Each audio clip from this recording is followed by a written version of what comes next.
مبدئيًا كده ما حدش عمل الوصفة ديّة غيري، قعدت أفكّر كده ممكن أعمل إيه بالبطاطا، ما هي البطاطا مش لازم تكون مشوية بس، ممكن كمان نعملها بطرق تانية كتيرة وبرضه طعمها يكون حلو جدًا. حد يصدّق الجمال دوّة معمول بالبطاطا؟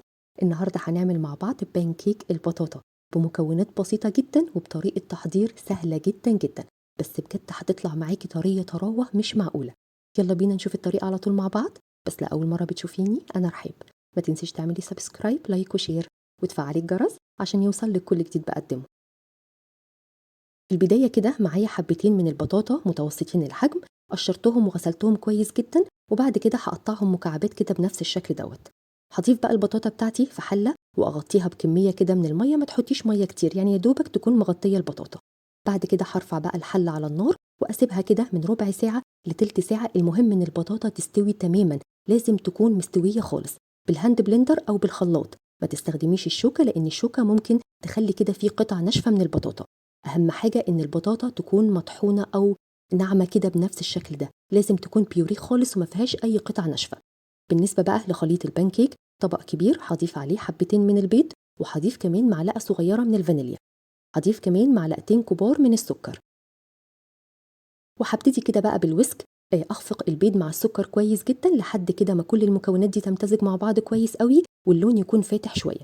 في المرحلة دي بقى هضيف ذرة صغيرة من الملح ومعايا كمان كوباية إلا ربع من الزيت، هضيفها شوية بشوية بالراحة كده مع التقليب. هاخد بعد كده بقى بيوري البطاطا اللي احنا جهزناه وأضيفه على المكونات السائلة، وبعد كده هضيف يا دوبك معلقة صغيرة جدا من القرفة. القرفة بتليق جدا مع البطاطا وبتخلي كمان ريحة البانكيك حلوة جدا.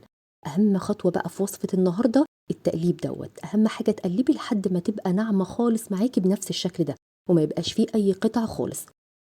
في المرحلة دي بقى هضيف كوباية كبيرة من الدقيق المنخول، وأهم حاجة برضو إن هو يكون منخول عشان ما يبقاش فيه أي تكتلات، معلقة كبيرة من البيكنج باودر ومعلقتين كبار من النشا، ومعايا كمان كوباية واحدة من الحليب الدافي، هضيفها شوية بشوية برضو مع التقليب وأشوف كده الخليط بتاع البانكيك عامل إيه معايا. أهم حاجة إن احنا نوصل للقوام المظبوط، دلوقتي هتشوفيه وانتي بتقلبي برضو تجيبي كده الجوانب علشان تتأكدي إن الخليط كله واحد.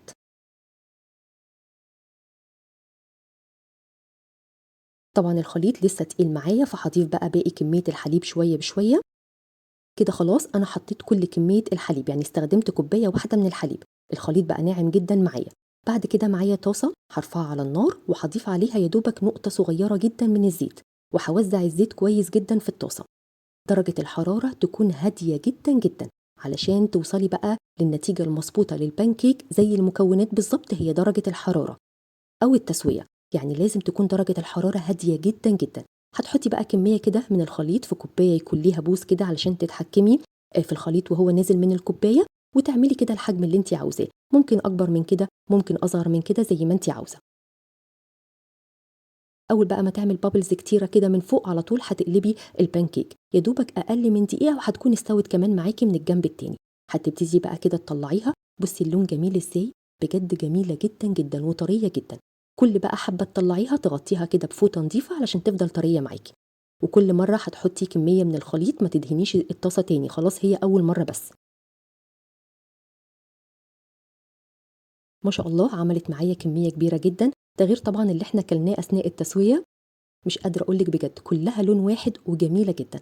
الطبق دوّة أنا حضّرته بالفواكه، والطبق دوّة كمان حضّرته مع زبدة الفول السوداني، برضه كان طعمها حلو، وآخر طبق أنا حضّرته كده بالطريقة التقليدية، العسل والزبدة، طرية طراوة مش معقولة، وطعم البطاطا باين جدًا فيها، حلوة جدًا.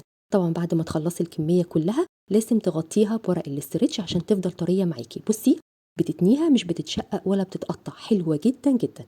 وبس كده وصفة النهاردة خلصت، أتمنى إن الوصفة تكون سهلة وبسيطة عليكِ. الفيديو كمان لو عجبِك ما تنسيش تعملي لايك، وأشوفكم إن شاء الله على خير في فيديو جديد.